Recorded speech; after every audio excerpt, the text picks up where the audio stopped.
স্বাধীন দেশে চাঁদার জন্য মানুষকে এভাবে মারতে পারে? ক্ষমতায় আসার আগে এদের অবস্থা, ক্ষমতায় গেলে কি হবে? শোনেন, একটা কথা বলি, এই কথাটা আপনারা মনোযোগ দিয়ে শুনুন। সাদাবাজের আসলে কোনো দল নাই। বলেন বলেন, সাদাবাজের আসলে কি নাই?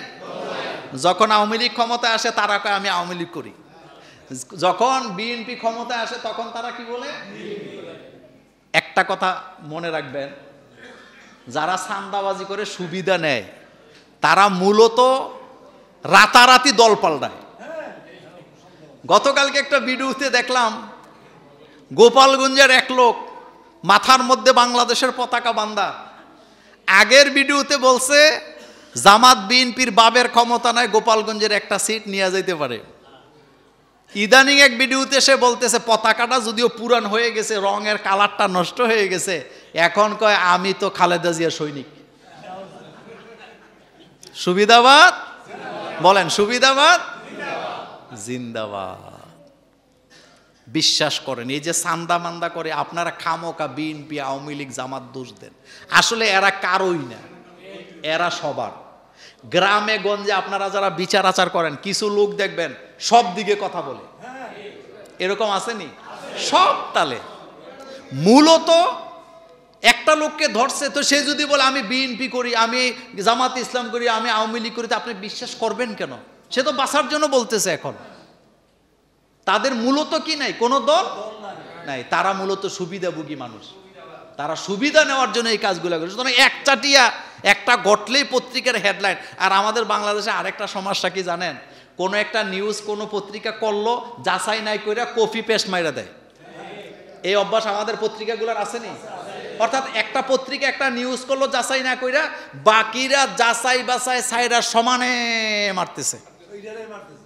অথচ ইসলাম আমাদেরকে শিখাইছে কোনো নিউজ যাচাই বাছাই ছাড়া বিশ্বাস করা যাবে না। এই কথাটা কার? রাসূল করিম সাল্লাল্লাহু আলাইহি ওয়াসাল্লাম হজ করতে আসছে, মক্কায় কথাটা ছড়ানো হয়েছে যে উসমান রাদিয়াল্লাহু তাআলা আনহুকে হত্যা করা হয়েছে। বিশ্ব নবী রহমাতুল্লিল, তিনি টেনে এহরামের কাপড় খুলে ফেলছে। কে খুলতেছেন? রাসূলুল্লাহ সাল্লাল্লাহু আলাইহি ওয়াসাল্লাম এহরামের কাপড় খুলে আল্লাহ রাসূল ঘোষণা দিলেন, উসমানের হত্যার বদলা না নিয়া আমি মদিনাতে ফেরত যাব না। বিশ্ব নবী রহমাতুল্লিল আলামিন।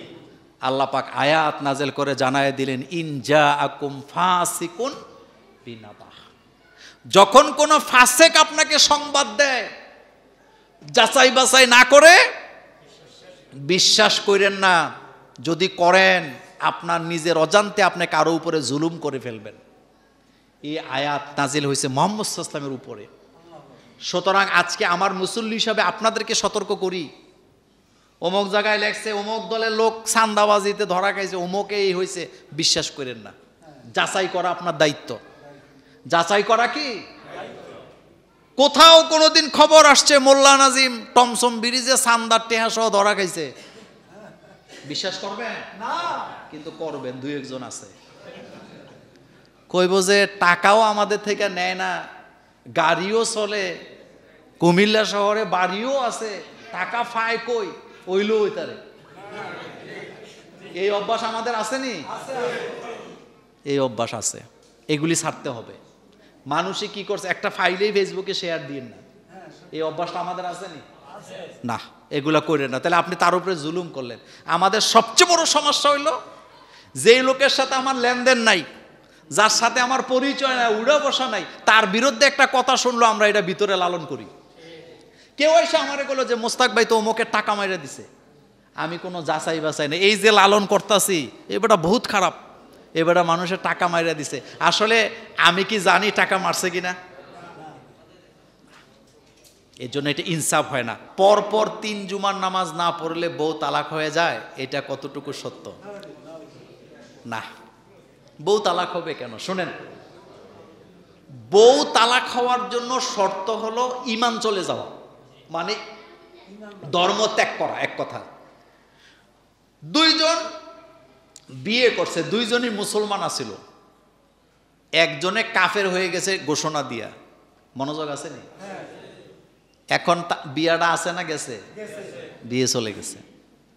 একমাত্র কেউ যদি কাফের হয়ে যায় ঘোষণা দিয়ে, ঈমান থেকে যদি সে চলে যায় ঘোষণা দিয়ে, তাইলে তার বিয়েটা ভেঙে যাবে। 3 জুমা কেউ যদি না পড়ে, আল্লাহ তার হৃদয়ের মধ্যে মোহর মেরে দেয়। মনোযোগ আছে? কি মেরে দেয়? অর্থাৎ হেদায়েতের রাস্তাটা সে আর পায় না, কিন্তু সে কাফের হয় নাই। আরেকটা কথা মনে রাখবেন, কোন ব্যক্তি নামাজ না পড়লে কাফের, এই কাফের হওয়া আর ঈমান থেকে বিচ্যুতি হয়ে কাফের হওয়া দুইটা এক জিনিস না, এটা আপনাকে বুঝতে হবে।